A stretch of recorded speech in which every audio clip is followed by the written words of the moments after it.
नमस्कार friends, welcome back to my channel. आज ना मी तुमच्यासोबत माझा ऋषिकेशचा अनुभव शेअर करणार आहे. जेव्हा मी हे व्हिडिओ पाहत होती ना तेव्हा जाणवलं की प्रवास हा फक्त ठिकाणांचा नसतो.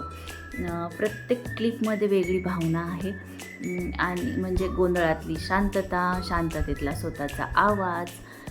चला तर मग पाहूया. आम्ही जेव्हा ऋषिकेशला गेलो होतो तेव्हा हे सगळं फक्त क्षण होते, पण आज हे जुने व्हिडिओ पुन्हा पाहताना त्या क्षणांचा अर्थ जास्त खोल वाटतोय. ऋषिकेश, डोंगराच्या कुशीत आणि गंगेच्या प्रवाहात स्वतःला हरवायला लावणारं ठिकाण.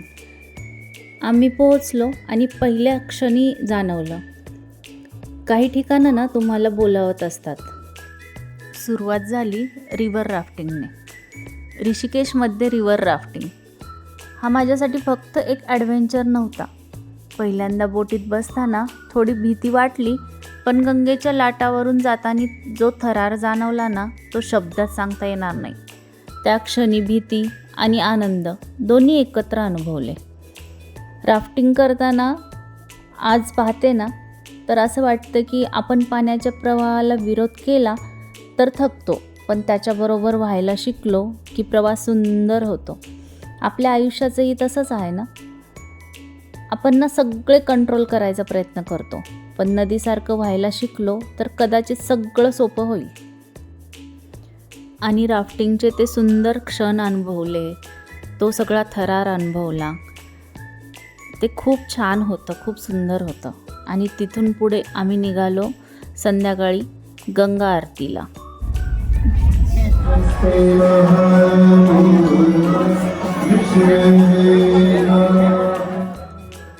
गंगा आरतीला त्या मंत्रांचा आवाज, घंटांचा नाद आणि समोर वाहणारी ती शांत गंगा. त्या क्षणी जाणवलं, गोंधळ बाहेर असतो, शांतता आत शोधायची असते. गंगेमध्ये दिवा सोडताना ना काही मागायचं नाही, फक्त स्वतःला पूर्णपणे सोडून द्यायचं त्या प्रवाहात. कधी कधी उत्तरं मागायची नसतात, फक्त विश्वासाने सोडून द्यायचं असतं आणि धन्यवाद म्हणायचं असतं. गंगा आरती ना फक्त विधी नाही आहे, ती पुन्हा स्वतःला स्वतःशी जोडून घेण्याची एक संधी आहे. आरती केली आणि रात्री मग आम्ही परतलो हॉटेलमध्ये. मग हॉटेलमध्ये थोडेसे गेम्स, हसू, मस्ती, छोट्या छोट्या क्षणांमध्ये मोठं सुख दडलेलं असतं. ॲडव्हेंचर बाहेर असतं, पण पीस फक्त आपल्या लोकांमध्ये असतो.